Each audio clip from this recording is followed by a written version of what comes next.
మనం అందరం ఉన్నాం, ఎవడో ఒకళ్ళు వేస్తారు. అదే మరి ఇప్పుడంతా ఒకప్పుడు నాకు తీవ్రవాదులు ఉండేవాళ్ళు, మీరు చూసుంటారు. కడాన తీవ్రవాదుల పైన పోరాడాను. నా స్వార్థం కోసం నేను పోరాడలేదు.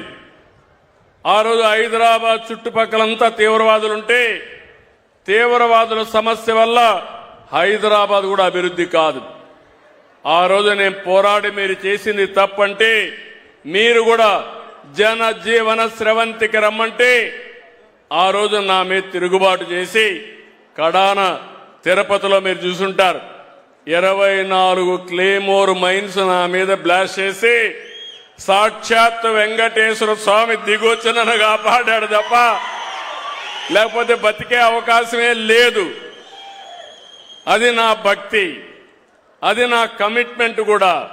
మనందరికీ కొండే వాళ్ళందరికీ ముస్లింస్ అంత సోదరులు ఉన్నారు. వాళ్ళు ఎప్పటికప్పుడు మక్కాకి వెళ్తారు, మసీదుకి వెళ్తారు. హిందువులంతా దేవాలయాలకు వెళ్తాం, వెంకటేశ్వర స్వామి దగ్గరికి వెళ్తాం. అవునా కాదా అని అడుగుతున్నా. అవునంటే చేతుల పైకెత్తండి.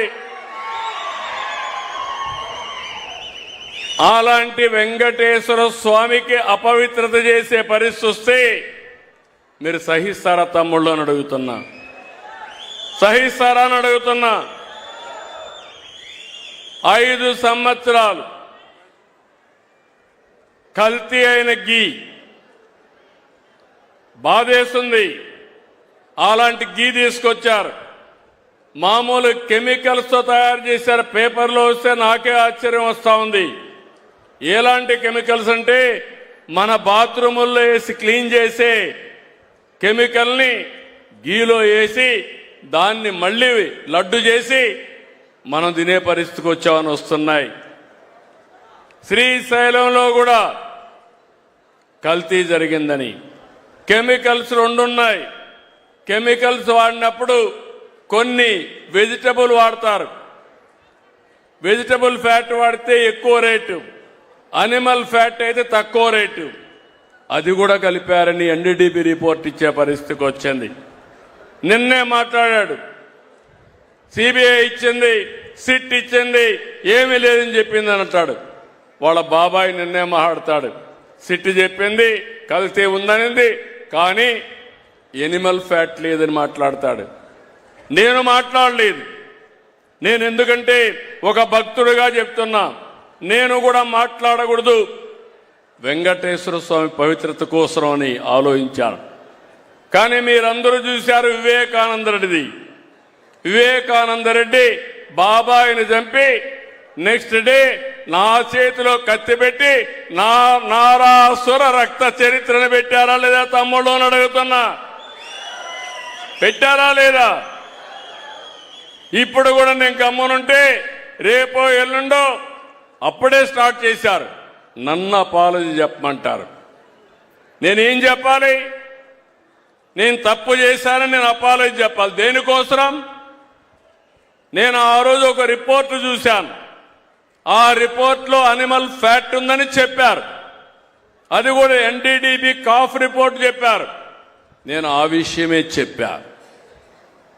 నాకు చాలా మంది కంప్లైంట్ చేశారు, తిరుమల తిరుపతి దేవస్థానం అపవిత్రమైందంటే నేను ముఖ్యమంత్రి అయిన తర్వాత మొదటి ఆర్డర్ని ఒక ప్రైవేట్ ప్రిన్సిపల్ సెక్రటరీని పెట్టుకోవాలి, ఆయనకు పెట్టా. రెండో ఆర్డరు తిరుపతి ఈఓని మార్చి తిరుపతి ఈఓకి మంచి ఆఫీసర్ని ఇచ్చాను. నేను అడుగుతున్నా ఈరోజు, మీరు తిరుమలకు పోతే ముందు లడ్డుకు ఇప్పటి లడ్డుకు వ్యత్యాసం ఉందా లేదా తమ్ముళ్ళు అని మిమ్మల్ని అడుగుతున్నా. ఎవరన్నా పోయి వచ్చారా ఈ మధ్య? పోయినోడు చేలు పైకెత్తండి. వ్యత్యాసం ఉందా లేదా? అలాంటి పవిత్రత కోసం నేను పనిచేస్తా ఉంటే ఆ రోజు నక్సలైట్ చేసినట్టు హిట్ అండ్ గో.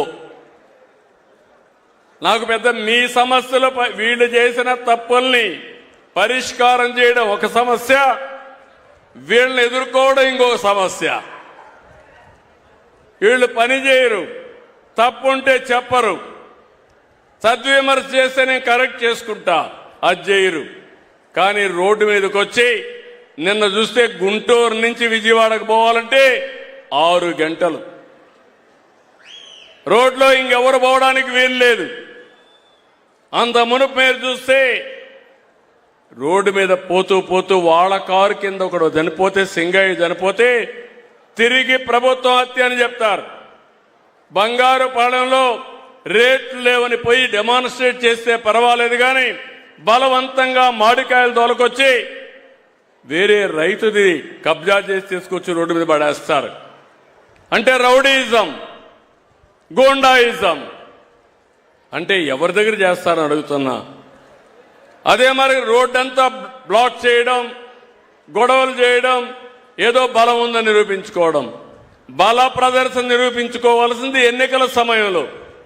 మిగిలిన సమయంలో ప్రజలకు సేవ చేయడంలో ఏదైనా కానీ తప్పులు చేస్తే చెప్పడంలో మీరు ముందుకు రండి. కానీ తప్పుడు విధానాల ద్వారా వస్తే మాత్రం ఈ ప్రభుత్వం క్లియర్గా ఉండాలనా లేదా తమ్ముళ్ళని అడుగుతున్నా మిమ్మల్ని అందరినీ. మీ ప్రాణాలకు రక్షణ అవసరం లేదా అని అడుగుతున్నా. మీ ఆస్తులకు భద్రత ఉండాలా లేదా అని అడుగుతున్నా. మీరు పోయినప్పుడు రోడ్డు మీదకి మళ్ళా తిరిగి సురక్షితంగా రావాలనే కోరిక అందరికీ ఉంటుంది. నాకు లా అండ్ ఆర్డర్ ముఖ్యం, ప్రజలు ముఖ్యం. ఎవరైనా రాజకీయాల్లో ఇష్టానుసారంగా చేస్తే కఠినంగా ఉంటా. అందుకే చెప్పా 95 సిబిఎన్ తప్ప 2014 సిబిఎన్ కాదని మరొకసారి అందరికీ తెలియజేస్తున్నా. ఆ రోజు ఆ విధంగా పనిచేశాను కాబట్టి ఈరోజు హైదరాబాద్ ప్రపంచంలో నెంబర్ 1 అయింది. అవునా కాదా? ఎవరు చేశారు హైదరాబాద్ని? నేనే ఫౌండేషన్ వేశా. ఈరోజు దేశంలో ఎక్కువ తలసరి ఆదాయం వచ్చే రాష్ట్రం తెలంగాణ, దానికి మణిహారం హైదరాబాద్, దానికి కిరీటం సైబరాబాద్ అని చెప్పి కూడా నేను మీకు తెలియజేస్తున్నా. ఈరోజు అమరావతి కడతాం, పోలవరం పూర్తి చేస్తాం, నదుల అనుసంధానం చేస్తాం, అన్ని ప్రాంతాలు అభివృద్ధి చేస్తాం, పేదరికాన్ని నిర్మూలిస్తాం, మీ జీవన ప్రమాణాలు పెంచుతాం. ఇవన్నీ జరగాలంటే ఇష్టానుసారంగా అడ్డం పడతా కూర్చుంటే కరెక్ట్ కాదు. ఈరోజు